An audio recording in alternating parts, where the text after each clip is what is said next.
we're going to look at a calculus-based approach to the idea of objects in motion. And this heavily relates to topics in physics. So if you have taken a physics class, or if you are currently taking a physics class, or if you need to take a physics class, you might find these ideas kind of interesting here. So we are going to consider an object that is moving along a linear path. I'm keeping that path relatively simplified for now. We can define a whole collection of quantities that describe how the object is moving, starting with a function that tracks the object's position. And often for position, we'll end up using the variable s. I am not 100% sure why that is, but it seems to be the convention frequently. So position is going to be changing with time. As time progresses, this object is moving along its path. So S is a function of time. Okay, so position, function of time. Okay. And from that, we can define a lot more things. The displacement, for instance, here. Displacement describes how much the object has moved in a certain amount of time.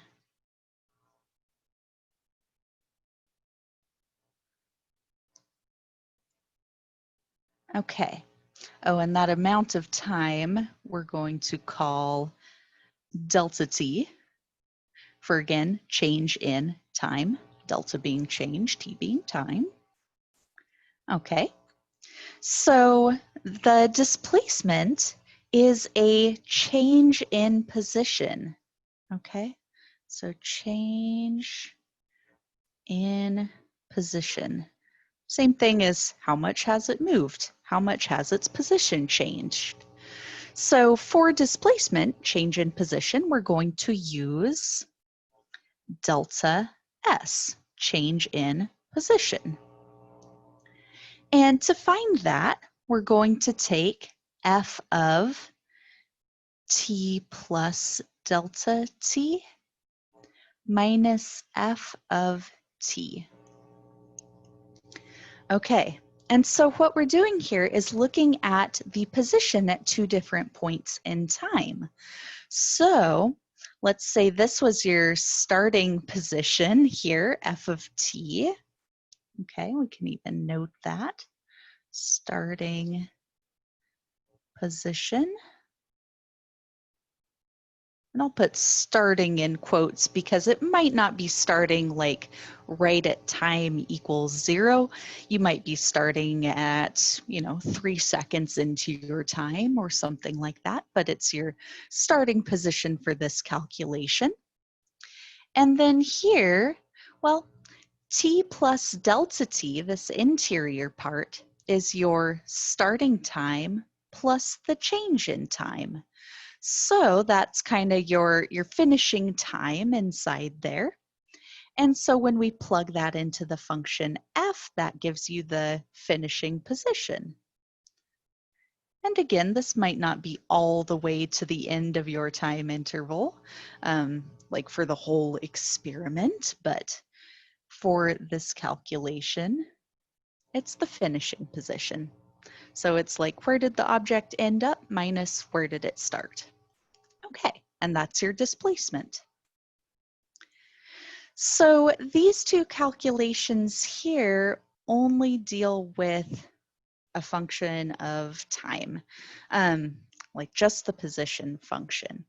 Now we're going to start getting into velocities, and average velocity, we'll denote that as v sub avg for average.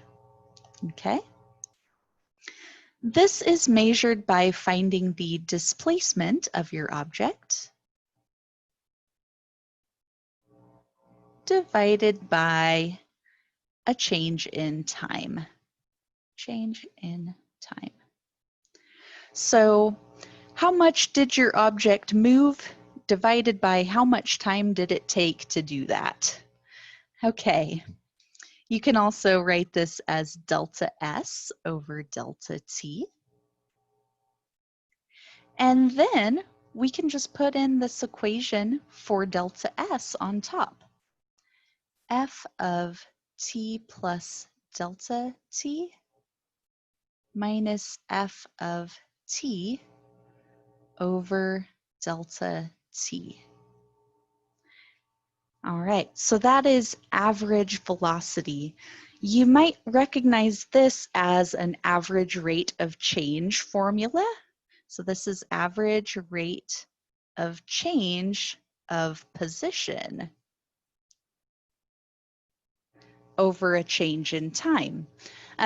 Because, yeah, this is our change in position over change in time. We are looking at two different points here, kind of that finishing point and starting point, and that's how we come up with our average velocity.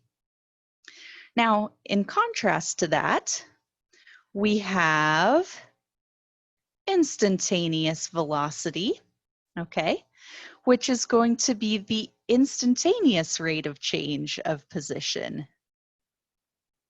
Instantaneous rate of change of position, which we can find by taking that average rate of change, but letting the change in time get really, really, really small. Okay, so you want to see a very, very, very small time change. And as that time change gets tinier and tinier until it's basically zero, that will give you the instantaneous rate of change here and the instantaneous velocity. So if we're looking at this as an instantaneous rate of change, we might use that idea of taking the limit as delta t approaches zero, f of t plus delta t minus f of t over delta t. Okay. And we know that that is going to be the derivative. So derivative. Okay, that's an expression that keeps coming up there. So this is the derivative of the position function. So when we look at instantaneous velocity, most of the time you don't go through this limit-based calculation here. We know it's going to be the derivative of the position function, and so we use shortcuts to help us find that out. So instantaneous velocity, we just call that v for velocity. It's a function of time as well. The velocity changes over time. And we can find that by taking the derivative of position. So if position's function is f, like we had up here, position is a function of time, we could write that derivative as f prime of t, or we could write it as ds dt, whether you're using Newton's notation or Leibniz's notation. There we go. So that's instantaneous velocity. Then we have this idea called speed here. Speed is something that we've all experienced. So is velocity. But speed is commonly referred to in, just normal talking. What was the speed on that? Speed technically is the absolute value of velocity. Okay, because speed just gives you a quantity of how fast something is going. That's just a magnitude. Okay, but velocity here can give you both a magnitude, like how big is it, how much is the speed, but it also has direction to it. Okay, so for example, if we were talking about speed, we might say This guy was going 75 miles per hour on the highway out on 580. Okay, so that would be his speed, the magnitude of how fast he was going. If we were talking about that guy's velocity, we would say a magnitude and direction. So this guy's velocity was 75 miles per hour heading due east or something along those lines, where you're giving magnitude and direction. Mathematically, direction for us will be indicated with positive or negative signs. So if you're heading in the positive direction or the negative direction. But that's a velocity thing. That's a velocity problem. Speed is just magnitude. It's the absolute value of velocity. So speed is going to be, that should be an equal sign, speed equals the absolute value of velocity. Okay. Or you could say that's the absolute value of the derivative of position. Either way, there's going to be lots of different ways to write these things because of all our different notations. But speed is absolute value of velocity is the main idea there. All right, and in the next video, we'll check out some more terms, acceleration, and something else.